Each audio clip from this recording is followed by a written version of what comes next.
Documentary films don't make much money these days. What? What? No money. Really?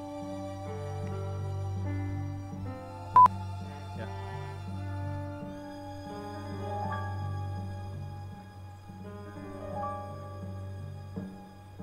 How's the hair?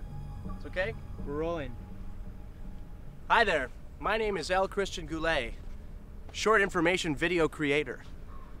We're here in a small coastal German settlement, originally discovered by the Hawaiians in the 1700s. Let me show you a couple things. You see that over there in the distance? It's actually dust kicked up from an elk herd that just stampeded. Pretty amazing stuff. Take a walk with me, I'll show you a couple other things. We'll cut on that. What does this look like? What does that look like? Never mind. This right here is a bear print. No, that's my footprint. It's made in sand. Pretty amazing stuff.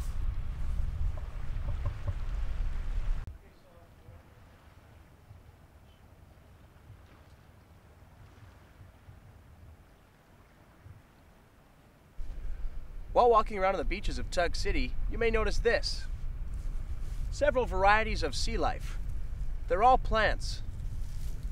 Kelp, weeds, all kinds of stuff. Pretty amazing. There's more than 10 and less than 50 varieties.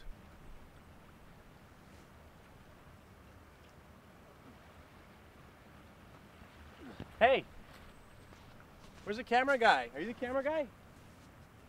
Where is he? Aren't you the camera guy? Yeah. Can you grab the camera? Who's running it? I am. Where's the sound guy? This is it right here. This is it. Okay, can you make it bigger? Can you zoom out so you see the whole thing? Pretty good. This is a big tree. This is the tree. Can you zoom in on me? This is the tree. No, wait. This is the tree that David Suzuki shot a documentary film, a scene, right here under. That's pretty amazing. Okay, zoom in on me. Welcome to the nature of things with David Suzuki. That's good. Baby bear.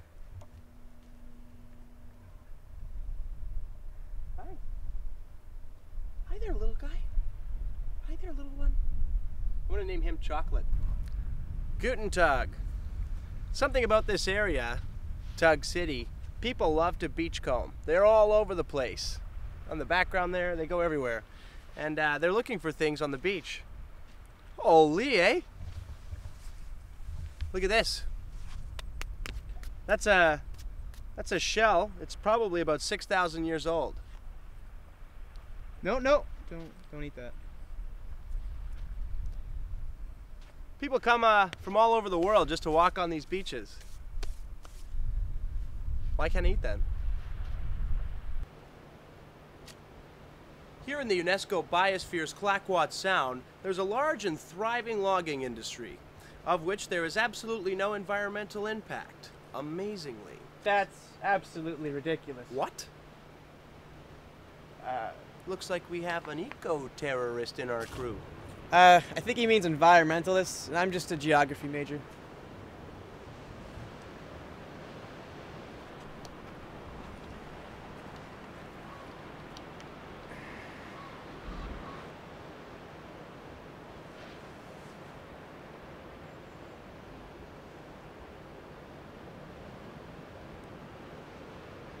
Actually, without proper forestry management, situations can arise where ecosystems are damaged.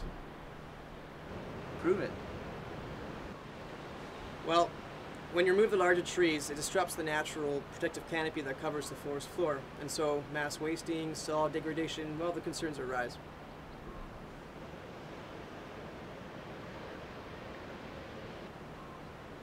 Well, it's because more rain is able to reach the forest floor, and at a faster rate. So small particulates and sediments, they percolate into the water basins, the streams, the rivers, and they destroy the viable fish spawning areas and ecosystems.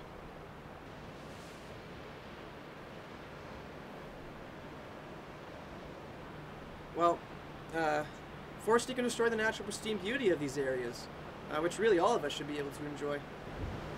I haven't exactly been listening to what you've said, but I have noticed that you do a lot of finger pointing. When I point my fingers around, all I can point at is trees. Have you been listening? All right. Well, thanks for your time.